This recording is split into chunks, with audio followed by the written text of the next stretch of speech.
Le 14 février 2009, Salma Hayek épousait François-Henri Pinault lors d'une cérémonie célébrée à la mairie du 6e arrondissement de Paris.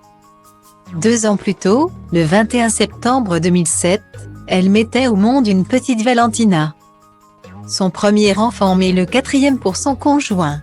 Dès le début de leur relation, les deux amoureux ont malheureusement dû supporter les colibets d'esprits mal intentionnés. Comme elle le confiait au mois de février dernier dans le podcast Armchair Expert, quand je l'ai épousée. Tout le monde disait que c'était un mariage arrangé et que je l'avais épousé pour son argent.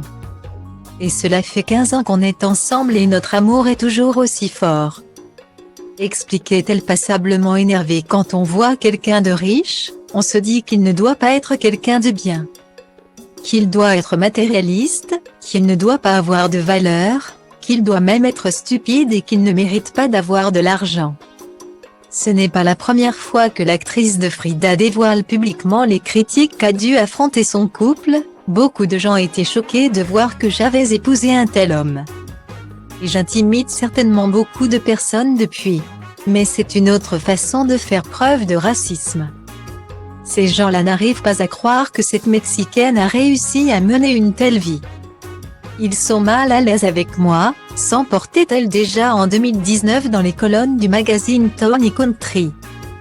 Des propos qui ne semblent toutefois pas remettre en question leur amour, comme elle le révélait dans les colonnes de Gala au mois d'avril dernier. Mon mari et moi trouvons le bonheur dans des choses simples. Nous aimons passer du temps ensemble.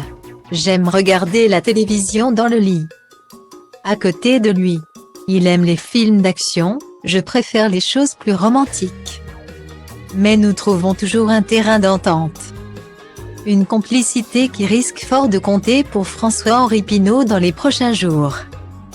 Comme le révèle le Carnet du Figaro ce lundi 6 septembre, le PDG du groupe Kering a en effet perdu sa sœur Florence. Emportée des suites d'un cancer à l'âge de 58 ans. Ses funérailles seront organisées le mercredi 8 septembre à l'église Saint-Sulpice de Paris.